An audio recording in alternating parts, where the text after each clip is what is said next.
مدام ابتسام والأستاذة عبير نائر ونقيب. رمضان فرحة وخير وأمان، بس في عاداتنا حاجات مش تمام.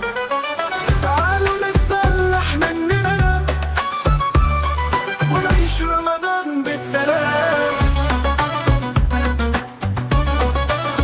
مدام ابتسام والأستاذة عبير نائر ونقيب.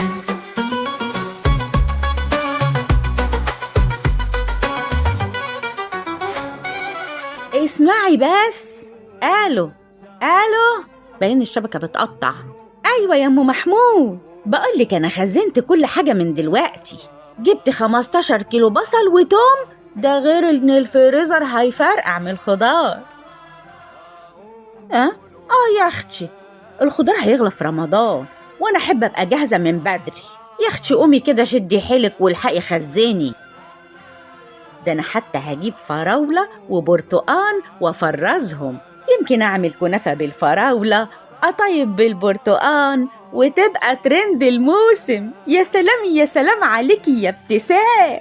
استني يا مدام ابتسام، ايه ده كله؟ 15 كيلو بصل وتوم، ايه هتأكلي الحي كله؟ يوه يا أستاذة عبير، فرحة رمضان. الله أمال. يا مدام ابتسام، رمضان ده شهر البركة والعبادة، مش شهر تخزين وتكديس.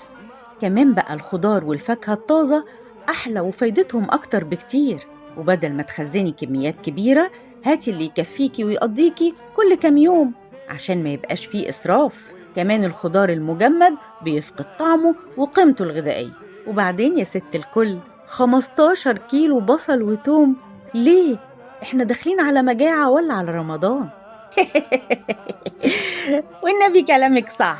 ما هو الواحد ساعات كده هو لما الحماس بياخده بيعمل حاجات غريبة. وصل الكلام يا مدام ابتسام؟ وصل وتمام التمام.